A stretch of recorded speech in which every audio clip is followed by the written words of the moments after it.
Good morning to all of you. मेरा नाम नरेंद्र कुमार है। आज मैं क्लास 9th का पहला चैप्टर साइंस पढ़ाऊंगा। लेकिन पढ़ने से पहले थोड़ी सी जानकारी देना चाहूँगा। जैसे आप क्लास 8th में थे तो एक ही बुक में सारा कुछ दिया रहता था, लेकिन यहाँ पे हम साइंस को 3 भागों में बांटते हैं। पहला रसायन विज्ञान, दूसरा भौतिक विज्ञान और तीसरा जीव विज्ञान। तो 3 अलग अलग सब्जेक्ट को हम अलग अलग तरीके से पढ़ेंगे। पहले क्या होता था कि एक ही बुक में सारे चैप्टर मिक्स रहते थे। यहाँ पे क्या है कि आपको अलग अलग पोर्शन को अलग अलग तरीके से अलग अलग टीचर पढ़ाएंगे। तो मैं रसायन विज्ञान का पहला चैप्टर जो हमारे चारों ओर के पदार्थ हैं इसके बारे में चर्चा करेंगे। तो पाठ का नाम है पदार्थ। पाठ का नाम है हमारे चारों ओर के पदार्थ। लेकिन हमें पढ़ना क्या है? पदार्थ। पदार्थ होते क्या हैं, पदार्थ किन से बने होते हैं, या जिन पार्टिकल से बने होते हैं उनके गुणधर्म क्या होते हैं। भौतिक गुणधर्मों के आधार पे हम पदार्थों को कितने भागों में बांट सकते हैं, तो इनके बारे में हम डिटेल से सीखेंगे। लेकिन यदि आप चैनल पे नए हों तो प्लीज़ चैनल को सब्सक्राइब करें और बेल आइकन को दबाना ना भूलें, ताकि हमारे आने वाले सारे वीडियो आप तक पहुंच सके। तो चलिए स्टार्ट करते हैं पदार्थ के बारे में। यदि आप अपने कमरे पे देखते हैं तो आपको क्या क्या दिखाई देता है? आपको टीवी दिखाई देगी, बुक दिखाई देगा, चेयर दिखाई देगी, वॉच दिखाई देगी। कहने का मतलब ये सारी वस्तुएं ऐसी हैं जिन्हें हम अपने ज्ञानेंद्रियों की मदद से हम देख सकते हैं, या कोई भी वस्तु जिन्हें हम अपने ज्ञानेंद्रियों की मदद से देख सकते हैं, उनमें से हमें ये सीखना है कि वो पदार्थ को यदि हमें परिभाषित करें तो कोई भी वस्तु जिस पे द्रव्यमान हो और एक स्थान घेरता हो उसे हम पदार्थ कहेंगे। जैसे कि आप बोर्ड पे देख पा रहे हैं कि कोई भी वस्तु जिसका द्रव्यमान हो तथा एक स्थान घेरती हो उसे हम पदार्थ कहते हैं। यदि आप अपने चारों ओर देखेंगे तो आपको टेबल, कुर्सी, किताब, टीवी, अन्य वस्तुएं देखने को मिलेगी। या हम दूसरे शब्दों में कहें कि हम बहुत सारी चीज़ों को अपने ज्ञानेंद्रियों की मदद से हम महसूस कर सकते हैं, लेकिन सभी चीज़ें पदार्थ नहीं होते हैं। पदार्थ होने के लिए 2 कंडीशन बहुत ही ज़रूरी हैं। पहला, उसका द्रव्यमान हो, और दूसरा एक स्थान घेरती हो। तो वे सारी वस्तुएं जिनका द्रव्यमान होता हो और एक स्थान घेरती हो उन्हें हम पदार्थ कहते हैं। अब सीखते हैं कि पदार्थ किन से बने होते हैं। तो बहुत सारे वैज्ञानिक ने इस पे शोध किया और उन्होंने पाया कि पदार्थ छोटे छोटे सूक्ष्म कणों से बने होते हैं।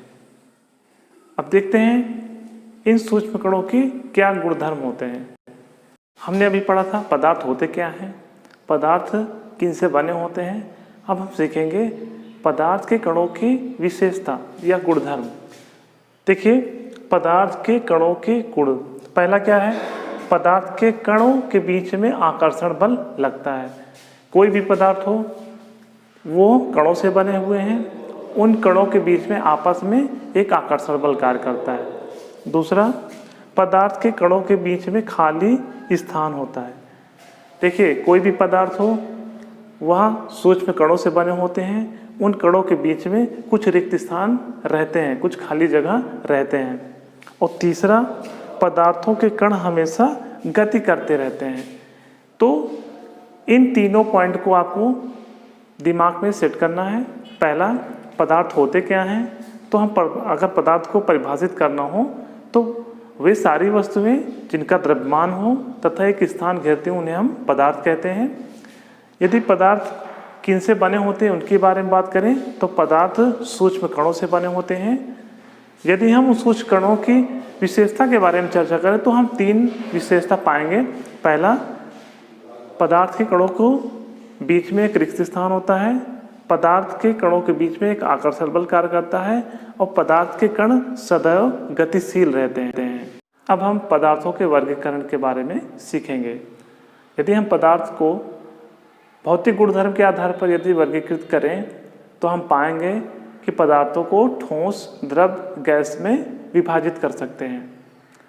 तो पदार्थों का वर्गीकरण, यदि हम रासायनिक गुणधर्म के आधार पर पदार्थ का वर्गीकृत करेंगे तो तत्व, यौगिक एवं मिश्रण के रूप में करेंगे, जिसको हम अगले चैप्टर में पढ़ेंगे। तो अभी हमें क्या सीखना है? भौतिक गुणधर्म के आधार पर पदार्थों का वर्गीकरण, जो कि 3 होते हैं: ठोस, द्रव, गैस। तो पहला क्या हो जाएगा?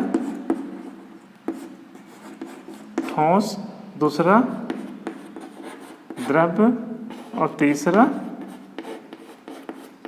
गैस।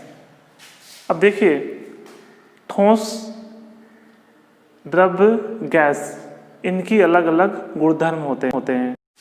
अब हम ठोस, द्रव एवं गैस के गुणधर्मों के बारे में सीखेंगे। पहला पॉइंट देखिए, आकार। यदि हम ठोस की आकार की बात करें तो ठोस का आकार निश्चित होता है, द्रव का निश्चित नहीं होता है, गैस का निश्चित नहीं होता है।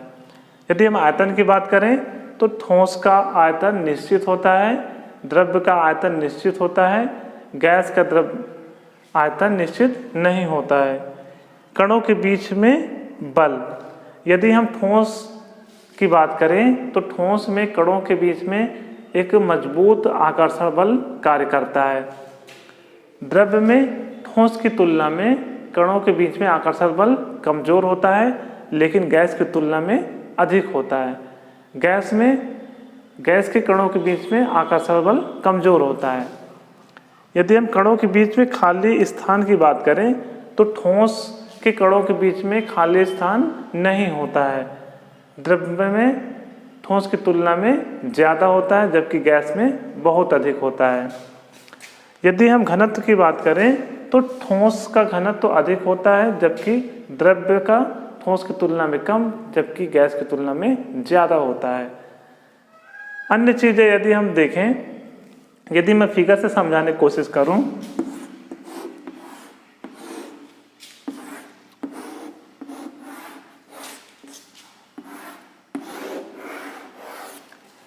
अब देखिए, यदि हम इनके पार्टिकल्स की बात करें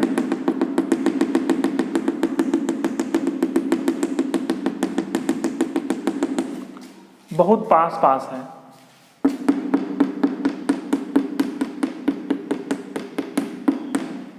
इस पे ठोस की तुलना में दूर है, जबकि गैस में बहुत दूर होते हैं, कुछ इस तरीके। लेकिन सॉलिड में, ठोस में बहुत पास होते हैं। अब इन्हीं कणों के आधार पे हम दूसरे गुणधर्मों को बता सकते हैं। जैसे ठोस के कणों के बीच में खाली जगह कम होती है, द्रव में ठोस की तुलना में ज़्यादा होती है, जबकि गैस में बहुत अधिक होती है।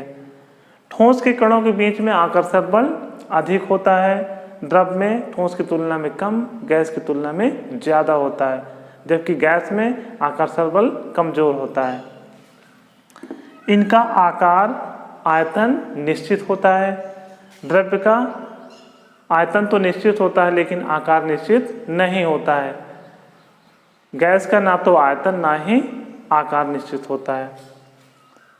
ये कठोर होते हैं, यह कठोर नहीं होते हैं, गैस कठोर नहीं होते हैं। तो ये हम फिजिकल या भौतिक गुणधर्म के आधार पर ठोस, द्रव, गैस के गुणधर्मों के बारे में चर्चा किए। बाकी हम अगले वीडियो में पढ़ेंगे। धन्यवाद।